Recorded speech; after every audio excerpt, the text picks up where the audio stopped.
อันเป็นโดรนใครในใครรู้บ้างเนี่ยลงยังไปเรียบร้อยเพียงนะครับใจเย็นๆนะครับเนาะวัดตีลูกอารามเลยนะครับเนาะพอจะทำ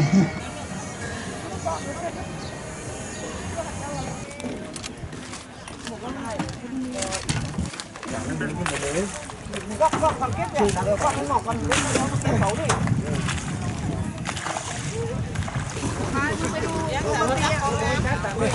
โกโก้เพรสต้ามาแล้วตัวก็ได้เดี๋ยวมือน่ะ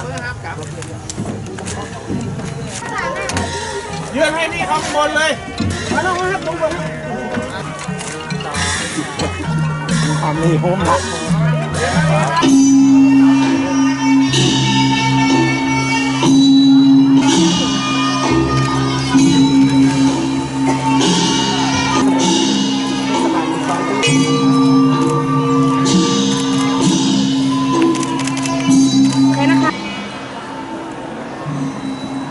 นมัสการพระเดชพระคุณประสูติธรรมกิติคุณ